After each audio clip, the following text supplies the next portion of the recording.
Makhal Mathel Manipur channel mayambu ikokna khoiromjari ngasi mayamgidamakta manipuri story amakak puduna lakchari story asigi maming tinkam laikamna taibang mida landaba sorarenda malem asida lairiba lai pumnamaki ningthau ama lairami nongmadi laigi ningthau asina manai masal kaya kauduna malem asida lairiba lai apha phatta hingsabi saroi ngaroi khongba lalumbi but pret tanalai umanglai amadi thongakpi punamak kaunaba paujal piu haiduna yathang torami masidagi ningthaugi manai singna malem sinba thungna chattuna taw khoyum lai apha phatta lai hingsabi lai punamak khangdaba khangu tade khangde ude haiba yaroi lai punamakki ningthaurelge yathangni hayeng asi lai kangeibungda layam punamak lakadabani lai singi maraktagi khwaidagi mathongna phaba akanba asingba lai adu khallaga taibangmigi manakta thagadoribani laktaba lai sing ningthaugi chairak phangani tadaba taw khangdaba khangu asumna khoyum lai ningthaugi paujel tabada malem asida lairiba lai akanba asonba apha phata punamak amata chithadana ningthaugi lai kangjebungda laktuna chona tillare matam aduda laigi ningthaurel tholaklaga ningthaugi lairiba lai kangjebung aduda tilliba lai mayam sing aduda ningthau aduna paujel piraki taw khoyum lai punamak ngasi nakhoi punamak asi ningthau aina kaubugi maramdi malem taibang panba punamakki mapu ibungona thawai panba pandaba achatpa chattaba jiba panba punamakpu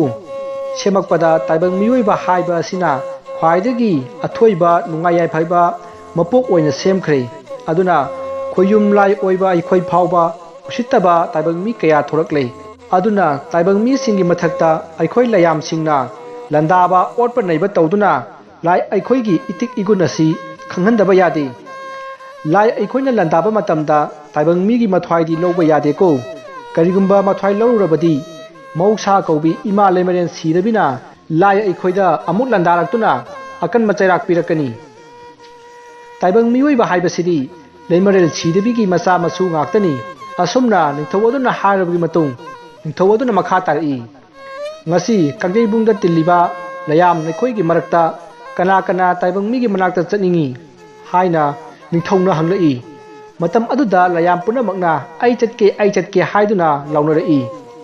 layam punamakna layamlenda chatpa pami matam aduda ningthau aduna hairei phare nakhoi punamak chatpadi yadabanina nakhoigi maraktagi kanana khwaidagi hena matik mayai lei kanana kanba heli kanana soli singbana kanana heli ba haibadu sangyeng tawraga khanba tare taibang miyoi ba haibasidi paima loksing chawbani marou leina singbani aduna nakhoi punamak ningthau aigi kangjebung asida mukna sanaro kangjai langnaro nakhoigi maraktagi khwaidagi hena haisingba mapanga kanba khallaga taibang miram lenda tharage nakhoi angamba namnaro asumna haiduna ningthau yathang toroklami asumna laigi kangjebung aduda lai mayam mukna sanarakpa inerakpa kaungarakpa chepching longthrou thanglak khudong kangphu lampu tawduna thangtha taba sayenga pambonga lenga lan torokpada lai sing adu wabana kham thenglei adubu lai mayamna punariba kaunariba punamak asi amata yaudana thaidoklaga achingma tanjai yengduna leiriba tinkam laikam lai machibana wanidi pangal mayeng tadri kumai yengba lakpagum lai kangjebungi matai amata phibam semduna leire somdana lai mayam adu angamba phunabada pangal loikhiduna khangba ngamdabadagi kangjebung adudagi chenthokna khibasu yaure asuna mamai thangdadi lai manga tarada ngairaba matam aduda nakanda lepliba tinkam laikam machin manau anina naronda phan chongthilaktuna laigi lai kangjebungda leiriba choktharaba laising adu tap pairaga phaubi haibagum laimai thakta haituna phurakpada lai punamak lampak aduda utup tabagum taduna laikhre layam punamak adu loksing singba mabuk phattaba tinkam laikam anina loina ngamduna lai mayam punamak tagi athoiba oina laigi ningthongna khalami ꯑꯗꯨꯗꯒꯤꯗꯤ ꯃꯈꯣꯏ ꯑꯅꯤ ꯇꯥꯏꯕꯪ ꯃꯤꯒꯤ ꯃꯅꯥꯛꯇ ꯂꯥꯟꯗꯥꯕ ꯆꯠꯄ ꯇꯥꯔꯦ꯫ ꯅꯕꯨꯛ ꯂꯨꯕ ꯂꯧꯁꯤꯡ ꯁꯤꯡꯕ ꯅꯄꯥꯡꯒꯜ ꯁꯣꯟꯅ ꯊꯧꯅꯥ ꯂꯩꯕ ꯅꯄꯥꯡꯒꯜ ꯀꯟꯕ ꯅꯈꯣꯏ ꯅꯆꯤꯟ ꯅꯅꯥꯎ ꯑꯅꯤꯗꯅꯤ꯫ ꯂꯥꯏ ꯄꯨꯝꯅꯃꯛꯀꯤ ꯃꯀꯣꯛ ꯑꯣꯏꯗꯨꯅ ꯇꯤꯡꯀꯝ ꯂꯥꯏꯀꯝ ꯑꯅꯤꯅ ꯃꯥꯂꯦꯝꯗ ꯆꯠꯇꯨꯅ ꯇꯥꯏꯕꯪ ꯃꯤꯗ ꯂꯥꯟꯗꯥꯗꯨꯅ ꯇꯥꯏꯕꯪ ꯃꯤꯒꯤ ꯃꯔꯧ ꯆꯨꯝꯕ ꯇꯥꯔꯕꯗ ꯂꯥꯏꯒꯤ ꯅꯤꯡꯊꯧꯅ ꯍꯥꯏꯔꯛꯏ, ꯇꯤꯟꯀꯝ ꯂꯥꯏꯀꯝ ꯅꯆꯤꯟ ꯅꯅꯥꯎ ꯑꯅꯤꯃꯛ ꯃꯨꯟꯅ ꯇꯥꯎ꯫ ꯅꯈꯣꯏ ꯑꯅꯤꯅ ꯇꯥꯏꯕꯪ ꯃꯥꯂꯦꯝꯗ ꯆꯠꯄꯗ ꯇꯥꯏꯕꯪ ꯃꯤꯗ ꯂꯥꯟꯗꯥꯗꯨꯅ ꯃꯤꯑꯣꯏꯕ ꯍꯥꯏꯕ ꯀꯥꯡꯂꯨꯞ ꯑꯗꯨ ꯑꯣꯠꯄ ꯅꯩꯕ ꯆꯠꯄ ꯃꯇꯝꯗ ꯌꯥꯝꯅ ꯆꯦꯛꯁꯤꯟꯒꯗꯕꯅꯤ꯫ ꯃꯤꯑꯣꯏꯕ ꯍꯥꯏꯕ ꯀꯥꯡꯂꯨꯞ ꯑꯗꯨ ꯃꯔꯧ ꯌꯥꯝꯅ ꯆꯥꯎꯕ, ꯅꯥꯄꯜ ꯀꯥꯕ, ꯂꯧꯁꯤꯡ ꯁꯤꯡꯕ, ꯊꯋꯥꯏ ꯄꯥꯟꯕ ꯖꯤꯕ ꯄꯨꯝꯅꯃꯛꯇꯒꯤ ꯈ꯭ꯋꯥꯏꯗꯒꯤ ꯍꯦꯟꯅ ꯍꯩꯊꯣꯏ ꯁꯤꯡꯊꯣꯏꯕ ꯀꯥꯡꯂꯨꯞꯅꯤ꯫ ꯑꯗꯨꯒꯤꯁꯨ ꯃꯊꯛꯇ ꯃꯍꯧꯁꯥ ꯀꯧꯕꯤ ꯂꯥꯏꯔꯦꯝꯕꯤ ꯏꯃꯥ ꯂꯩꯃꯔꯦꯟ ꯁꯤꯗꯕꯤꯅ ꯃꯆꯥ ꯃꯁꯨ ꯁꯛꯅ ꯉꯥꯛ ꯁꯦꯜꯂꯤꯕꯅꯤ꯫ ꯇꯤꯡꯀꯝ ꯂꯥꯏꯀꯟ ꯅꯆꯤꯟ ꯅꯅꯥꯎ ꯑꯅꯤꯅ ꯇꯥꯏꯕꯪ ꯃꯤꯁꯤꯡ ꯑꯗꯨ ꯑꯉꯝꯕ ꯃꯑꯣꯡꯗ ꯑꯣꯠ ꯅꯩꯗꯨꯅ ꯑꯋꯥꯕ ꯄꯤꯕ ꯌꯥꯏ, ꯑꯗꯨꯕꯨ ꯃꯊ꯭ꯋꯥꯏ ꯂꯧꯕ ꯍꯥꯠꯄꯗꯤ ꯌꯥꯗꯦꯀꯣ꯫ ꯅꯈꯣꯏꯅ ꯇꯥꯏꯕꯪ ꯃꯤꯑꯣꯏꯕꯗ ꯂꯥꯟꯗꯥꯕ ꯆꯠꯄꯗ ꯀꯔꯤ ꯈꯨꯠꯂꯥꯏ パꯏꯅꯤꯡꯉꯤ? ꯅꯤꯡꯊꯧ ꯑꯩꯉꯣꯟꯗ ꯍꯥꯏꯌꯨ, ꯑꯄꯥꯝꯕ ꯈꯨꯠꯁꯨ ꯈꯨꯠꯂꯥꯏ ꯄꯨꯝꯅꯃꯛ ꯄꯤꯒꯅꯤ꯫ ꯅꯤꯡꯊꯧꯒꯤ ꯋꯥꯗꯨ ꯇꯥꯔꯒ ꯇꯤꯡꯀꯝ ꯂꯥꯏꯀꯝ ꯃꯆꯤꯟ ꯃꯅꯥꯎ ꯑꯅꯤ ꯑꯗꯨꯅ ꯌꯥꯝꯅ ꯊꯧꯅꯥ ꯐꯅ ꯈꯨꯝꯂꯛꯏ, ꯏꯅꯤꯡꯊꯧ ꯏꯕꯨꯡꯉꯣ, ꯀꯔꯤꯁꯨ ꯂꯩꯇꯕ ꯇꯥꯏꯕꯪ ꯃꯤꯑꯣꯏꯕ ꯃꯈꯣꯏꯕꯨ ꯑꯣꯠꯄ ꯅꯩꯕ ꯆꯠꯄꯗ ꯈꯨꯠꯂꯥꯏ ꯑꯃꯠꯇ ꯄꯨꯖꯔꯣꯏ꯫ ꯏꯁꯥ ꯉꯥꯛꯇ ꯍꯦꯛꯇ ꯏꯆꯤꯟ ꯏꯅꯥꯎ ꯑꯩꯈꯣꯏ ꯑꯅꯤꯃꯛ ꯉꯁꯤꯃꯛ ꯆꯠꯈ꯭ꯔꯒꯦ꯫ ꯇꯤꯡꯀꯝ ꯂꯥꯏꯀꯝꯒꯤ ꯋꯥꯐꯝ ꯑꯗꯨ ꯅꯤꯡꯊꯧꯁꯨ ꯋꯥꯐꯝꯗꯨ ꯌꯥꯔꯗꯨꯅ ꯇꯤꯡꯀꯝ ꯂꯥꯏꯀꯝ ꯃꯆꯤꯟ ꯃꯅꯥꯎ ꯑꯅꯤꯗꯣ ꯇꯥꯏꯕꯪ ꯃꯤꯒꯤ ꯃꯅꯥꯛꯇ ꯆꯠꯅꯕ ꯁꯣꯔꯥꯔꯦꯟꯗꯒꯤ ꯂꯩꯃꯥꯏ ꯇꯝꯅ ꯂꯥꯎ ꯈꯣꯡꯗꯨꯅ ꯑꯀꯤꯕꯒꯤ ꯁꯛꯇꯝꯗ ꯄꯥꯏꯊꯔꯛꯂꯦ꯫ ꯇꯤꯡꯀꯝ ꯂꯥꯏꯀꯝ ꯑꯅꯤꯅ ꯇꯥꯏꯕꯪ ꯃꯤꯔꯝꯂꯦꯟ ꯌꯧꯔꯛꯄꯗ ꯃꯇꯝ ꯑꯗꯨꯗꯗꯤ ꯃꯥꯏꯀꯩ ꯉꯥꯛꯄ ꯃꯇꯤꯛ ꯆꯥꯎꯕ ꯂꯥꯏ ꯀꯧꯕ꯭ꯔꯨ ꯊꯥꯡꯖꯤꯡ ꯑꯋꯥꯡ ꯋꯥꯡꯕ꯭ꯔꯦꯜ ꯆꯤꯡꯈꯩ ꯁꯨꯝꯗꯥꯏ ꯄꯨꯕ ꯆꯤꯡꯉꯨ ꯅꯣꯡꯗꯝꯕ ꯎꯃꯪ ꯂꯥꯏ 4 ꯈꯣꯌꯨꯝ ꯂꯥꯏ 364 ꯄꯨꯝꯅꯃꯛ ꯇꯥꯏꯕꯪ ꯃꯤꯕꯨ ꯆꯦꯛꯁꯤꯟꯅ ꯉꯥꯛ ꯁꯦꯟꯗꯨꯅ ꯂꯩꯔꯝꯕꯗꯨ ꯎꯔꯦ꯫ ꯃꯇꯤꯛ ꯃꯊꯧꯅꯥ ꯂꯩꯕ ꯂꯥꯏꯁꯤꯡꯅ ꯇꯥꯏꯕꯪ ꯃꯤꯕꯨ ꯉꯥꯛꯂꯝꯕ ꯑꯗꯨ ꯎꯕꯗ ꯃꯇꯤꯛ ꯂꯩꯔꯕ ꯇꯤꯡꯀꯝ ꯂꯥꯏꯀꯝ ꯃꯆꯤꯟ ꯃꯅꯥꯎ ꯑꯅꯤꯗꯨ ꯅꯨꯡꯁꯥ ꯊꯤꯕ ꯄꯣꯛꯂꯛꯈꯤ꯫ ꯑꯀꯤꯕ ꯐꯥꯎꯔꯕ ꯇꯤꯡꯀꯝ ꯂꯥꯏꯀꯝ ꯃꯆꯤꯟ ꯃꯅꯥꯎ ꯑꯅꯤꯅ ꯋꯥꯇꯥꯅꯗꯨꯅ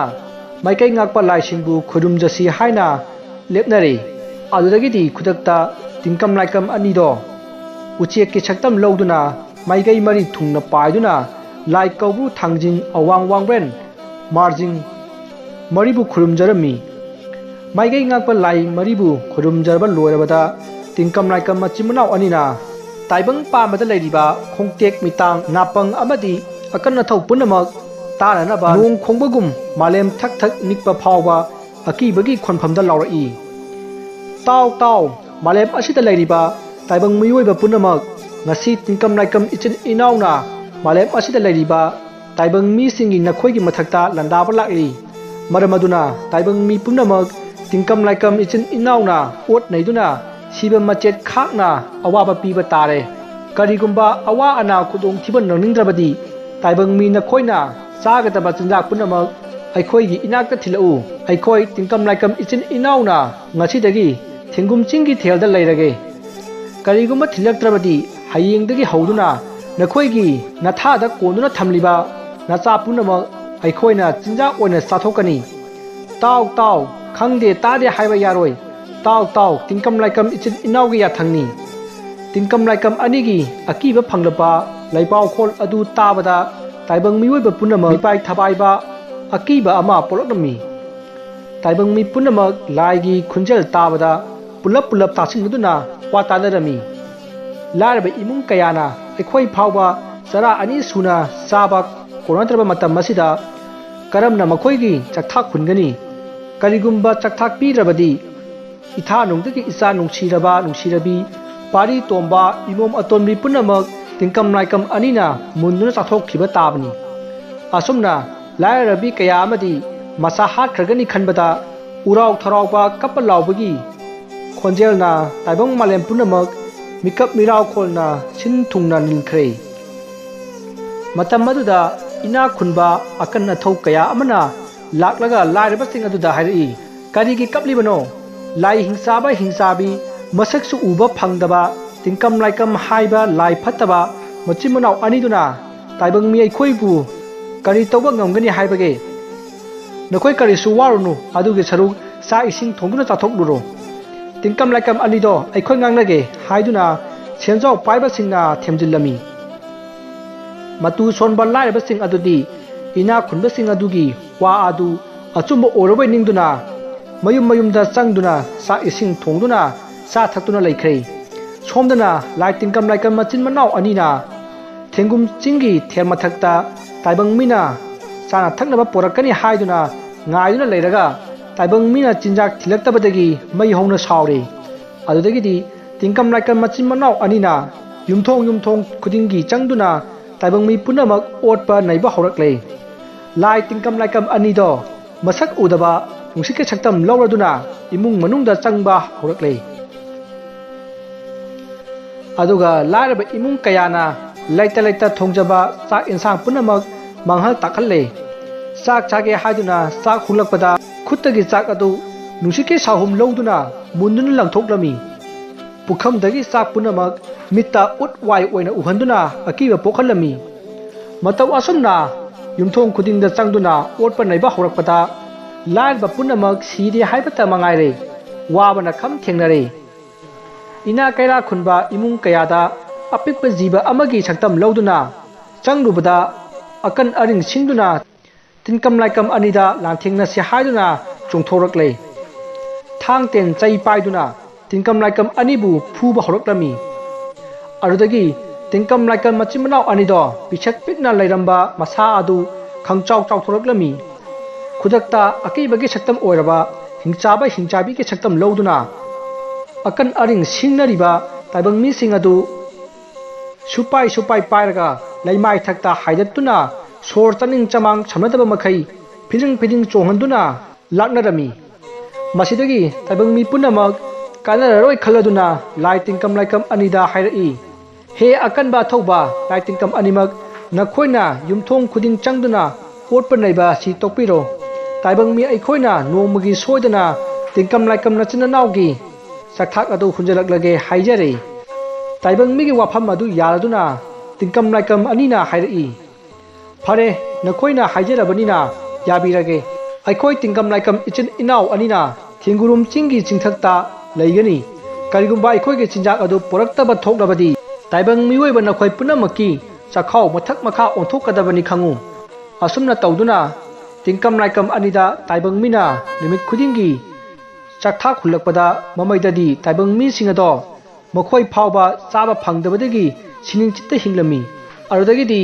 tingkam laikam gi chakthak khunba ngamdraduna chakthak khunba leple asomdana thingurum chingi thelda taibang mina chinjak porakpa